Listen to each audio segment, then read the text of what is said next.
আপা আপনি গোপালগঞ্জে চলে আসেন, কোনো সমস্যা নাই, আমরা আছি আপনার সাথে। সবাই যাবো ইউরোপ আমেরিকা থেকে, সবাই আমরা গোপালগঞ্জে কথা শুনি ইনশাআল্লাহ স্বেচ্ছায় কারাবরণ করবো দরকার হয়। জি আপা, হ্যাঁ জি আপা বলেন প্লিজ। ওই আগুন দিয়ে পোড়ানোর পরে যেটুকু অবশিষ্ট ছিল সেটা লুট করতে গেছিল, কাজে ওদের তো চোর, জি বড় চোর, বড় চোর, সুদখোর, সুদখোর। ঠক। জি আপা। আপা আবার বিচার করবে আমাদের। আপা আচ্ছা আমি ওর বিচার করবে জনতা।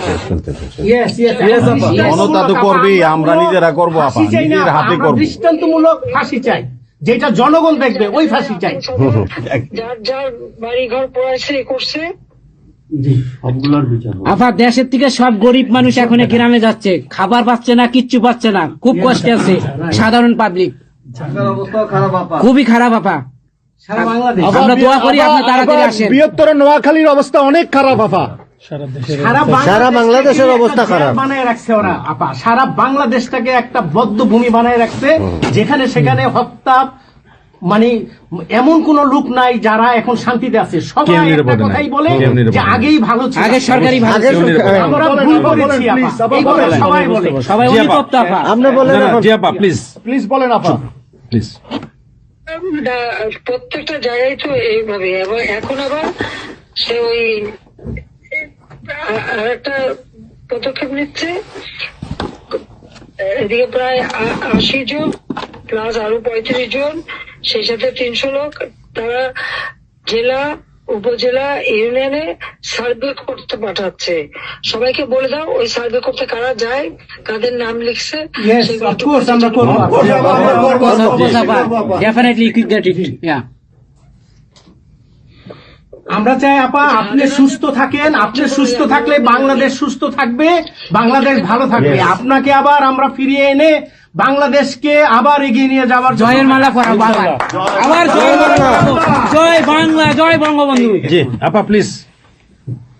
আমরা তোমাদের যে দেশে আছো সেই দেশে স্যার ডেনমার্ক আমেরিকার সবাই এখানে আছি আপা, ডেনমার্ক আমেরিকার সবাই আছি। আপা আপনি এখন আমাদের কিছু নির্দেশনা দেন, আমরা প্রবাসী থেকে কি করতে পারি, এবং বাংলাদেশে আমাদের যে ফ্যামিলি আছে, আত্মীয় স্বজন আছে, আমাদের যে বিভিন্ন দলের নেতৃবৃন্দরা আছে, আমরা কিন্তু অর্থনৈতিক থেকে বিভিন্ন ভাবে সহযোগিতা করতেছি, যার যেভাবে পারি আমরা। বাকিটা আপা আপনি নির্দেশনা দেন, আপনার নির্দেশনার মতো আমরা কাজ করবো বাংলাদেশে এবং প্রবাসে। তোমাদের যেটা করতে হবে, একটা হচ্ছে তোমরা যে দেশে আছো সেই দেশের আইন কানুন মেনে ওখানকার যারা নির্বাচিত প্রতিনিধি বা সরকার বা যে বিভিন্ন মানবাধিকার সংস্থা, তারপরে 165 জন সাংবাদিকের চাকরি নাই, তাদের অ্যাক্রেডিটেশন কার্ড বাতিল করে দিছে। 106 জন সাংবাদিকের বিরুদ্ধে হত্যা মামলা দিছে এবং আমাদের কতজনকে গ্রেপ্তার করে জেলে ঢুকাইছে, মানবিত জীবন যাপন করছে। সাংস্কৃতিক কাজ করতে পারে না, ব্যান্ড শোনা, ব্যান্ড কোন অনুষ্ঠান করতে পারে না, পাকিস্তান থেকে ব্যান্ড শো এনে করায়, অথচ আমার দেশে ব্যান্ড শো যারা তারা এখন কাজ পায় না। এরা আবার এদের সাথেই ছিল, তারাও লাল রং লাগাইছিল, এখন আর তাদের পাত্তা নাই, কাজ পায় না। স্বীকৃতি কর্মকাণ্ড বন্ধ, সমস্ত সামাজিক নিরাপত্তার যত গরিব মানুষ আমরা বয়স্ক ভাতা, বিধবা ভাতা, মুক্তিযোদ্ধা ভাতা যা যা দিয়েছিলাম সেগুলি সব বন্ধ করে দিয়ে সেটাকে মেরে খেয়ে গেছে। এমনকি মানে সারা দেশটাকে একটা লুটের রাজত্ব, খুনের রাজত্ব সৃষ্টি করছে। এই বিষয়টাই যে মানবাধিকার লঙ্ঘন, সাংবাদিকদের উপরে নির্যাতন, সাংবাদিকদের অত্যাচার করা, মহিলা সাংবাদিকদের যেভাবে অপমান করছে, এই বিষয়গুলি জনমত তোমাদের তৈরি করতে পারে আন্তর্জাতিক পর্যায়ে। ইউনুসের যে বিভৎস চেহারাটা, ওইটাই আজকে মানুষের কাছে স্পষ্ট হয়ে গেছে। একটা রাষ্ট্র চালাতে সে টোটালি ব্যর্থ। এই জিনিসগুলি কি আপা? আপা আমি একটা বলি, ইউনুস সাহেব রাখছে 4টা টোকাই রাখছে, সাথে 4টা টোকাই রাখছে। আর আপনি চিন্তা করেন না বাংলাদেশে গৃহযুদ্ধ হবে তখন আপনাকে ডাকবে। তোমাদের করতে হবে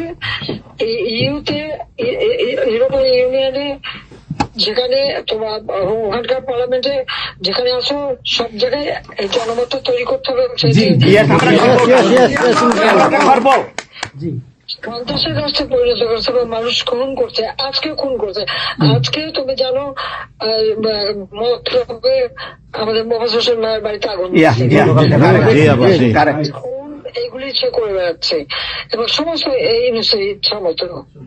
কাজে তোমরা এই বিষয়গুলি তোলো, আর আত্মীয় স্বজন বন্ধু বান্ধব পরিচিত যারা আছে খুবই কষ্ট আছে, তাদেরকে সাহায্য করো।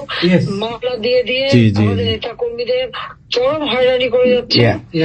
তাদেরকে সহযোগিতা করা, এই যে আইনজীবী ঠিক করা এবং আন্তর্জাতিক ভাবে কিভাবে মানে এদেরকে সব জন্ম এবং সরকার যে অপকর্মগুলি করছে সেগুলি তুলে ধরা, এই কাজগুলি তোমাদের আমরা করবো। আপা একটা জিনিস একটু সন্দেহ লাগতেছে আপা। তাদের সাথে তোমরা থাকবা, কাজ করবা, আর দেশের ভিতরে মানুষকে যে এই সরকারকে না তাহলে দেশের মানুষের মুক্তি দেয় করবে। হ্যাঁ আপা, আমি একটু একটা কথা বলতে চাই। একটা জিনিস একটু সন্দেহ লাগতেছে যে পাকিস্তান থেকে যে শিপের মধ্যে কতগুলি কন্টেনার আসলো, এইটা কেন এবং এত দ্রুত ওরা কিভাবে পাকিস্তানের সঙ্গে ব্যবসায়িক সম্পর্কটা গড়লো? কারণ এইটা তো কোনোদিন ছিল না বাংলাদেশে, ৭১-এর পরে এটা হয় নাই আপা। এখন এইটা নিয়ে আমাদের আপনি তো অবশ্যই আপনি অনেক কিছু অবগত আছেন, এটা আমাদের জানার প্রয়োজন।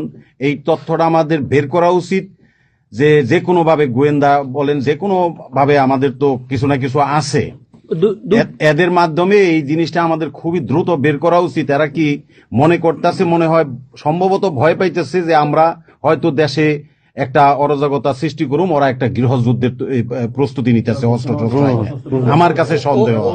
ওইখানে দুইজন যে মাল ডেলিভারি করে ওই জায়গাতে কন্টেনারের ওইখানে 2টা লোকের চাকরি চলে গেছে।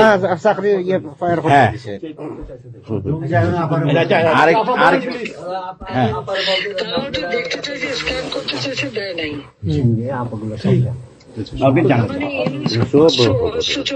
সাথে জড়িত।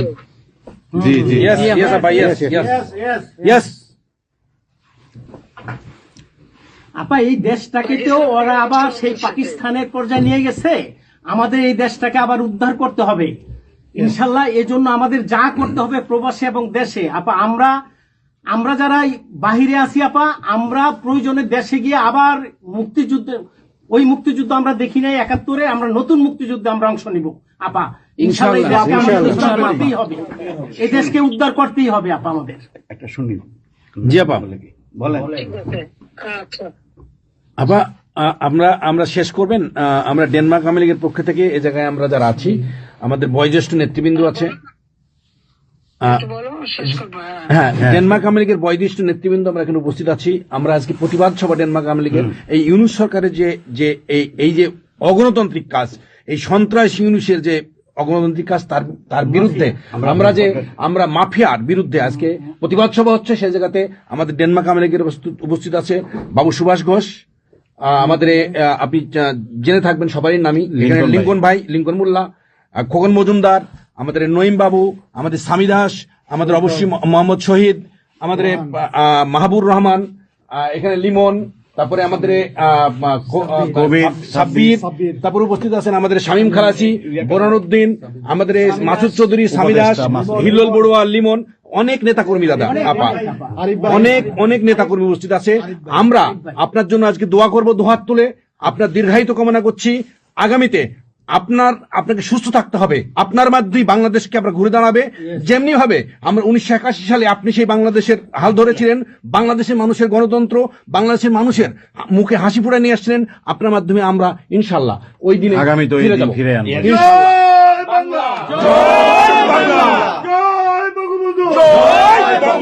শেখ হাসিনার সরকার বারবার দরকার, বারবার দরকার। শেখ হাসিনার সরকার, শেখ হাসিনার ভয় নাই, রাজপথ ছাড়ি নাই, রাজপথ ছাড়ি নাই। শেখ হাসিনার ভয় নাই, শেখ হাসিনার সরকার বারবার দরকার, শেখ হাসিনার সরকার বারবার দরকার। আপা আপনি একটা কি করে শুনুন, বলুন প্লিজ বলেন। আপনি তো বিজি এমনিও। জি হ্যাঁ আপা, আরেকটা জিনিস আমি জিজ্ঞেস করি আপনাকে, এত বড় একটা ঘটনা আপা আমাদের উপর ঘটে গেল, আপা আমার আমাদের গোয়েন্দারা কি করছে আপা?